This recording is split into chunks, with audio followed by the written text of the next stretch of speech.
Hey guys, Joel's coming at you with another reasoning sesh where I challenge the status quo of the wisdom of the world and the church by delving deep into the ancient scriptures and applying them practically to situations in our present day. And today I gotta say that Source is going after the underbelly of society and is exposing what has never been exposed before.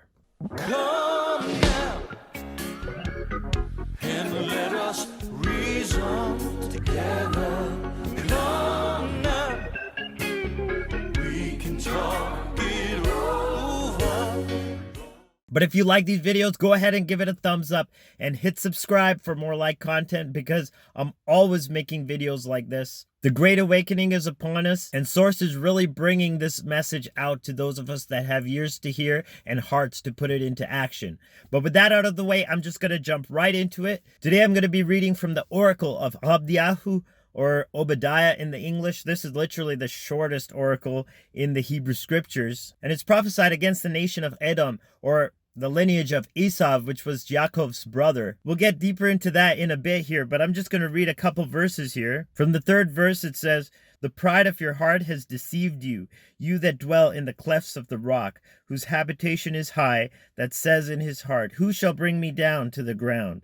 Though you exalt yourself as the eagle, and though you set your nest among the stars," where is that talking about NASA?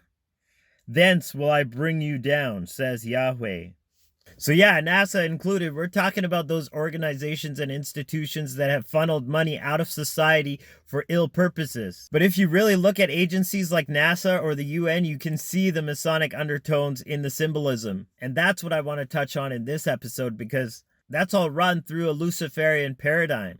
And if you want to break it all down past the symbolism, it really just involves the shedding of blood, and more particularly the innocent blood. So that includes human sacrifice, child sacrifice, by extension even cannibalism. And if we go through the Hebrew scriptures, when Yehoshua was sent through Canaan and told to wipe out the inhabitants of the land, the Canaanites, the Hittites, the Jebusites, the Girgashites, the Perizzites, all of those ites. When we look back through the archaeological record, we can see that they were really steeped in this kind of religious practice. And Baal worship isn't just choosing another form or another definition of who Source Creator is. And it's not accidental, because it always involves this kind of practice that ends with the shedding of innocent children's blood. That's why Yahweh told him to eliminate them, to leave nothing behind. And guess what?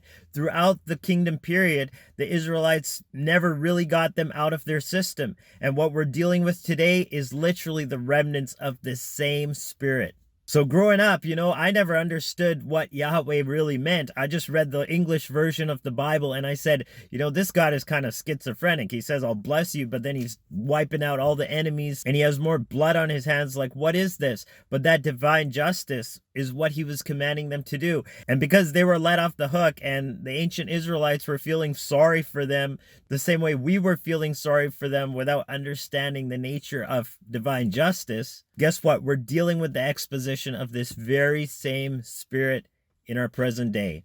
And it is a gradual process of unveiling, because a lot of this stuff is coming to the surface. A lot of people are becoming aware of what has been kept, under the rug, controlling society for all these generations, even millennia.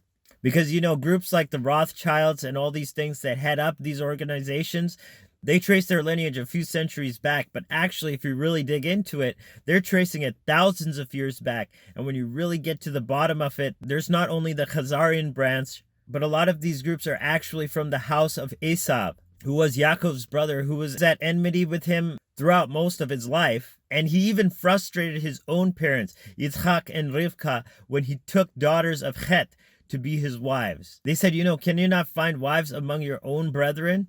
And then eventually, reluctantly, he took one of the daughters of Ishmael to be his wife. But this lineage that we're facing with today, they're not actually Israelitish. Though they claim their lineage, and yeah, technically they're Abrahamic. But, if we really look at it, that includes Ismaili. So that's an even broader subject that I really don't want to get into in this episode. But all these guys, like even Gates and Soros And those with the Semitic names like Epstein, Weinstein, like they all have this lineage and they want you to trace it back and divert your attention into typical anti-Semitism when really they're just imposters. In the book of the Apocalypse, it calls them of the synagogue of Satan, those that say they are Jews but are not Jews. And the real crux that will expose them all is the symbolism that they have, because it's everywhere. You know, not just in their buildings and their organizations, but even city maps. The roads on the city follow these same symbols.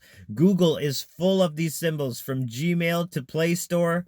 This symbolism is everywhere, and it will be part of their exposure. And that's what's being dealt with in our present day. So no matter what the circumstances look like, no matter what the media is saying, because these guys own the media and they're going to keep that narrative going as long as they can. And that's part of the plan, to keep them digging that hole deeper. And once it's exposed, you know, they're going to be guilty. They actually already are guilty of so much. It's just being held against them. So don't be an accomplice to fraud. Don't be an accomplice to treason. And don't be an accomplice, not just against the government and your fellow man, but against Source Creator itself. Stand on the side of love, stand on the side of truth, stand on the side of justice and community, bringing us all together in a holistically functioning macroorganism and not pitting one side against another, no matter what you've taken into your body. Let's just choose love and move forward and create Earth 2.0 as the kingdom of heaven manifest on this earth plane.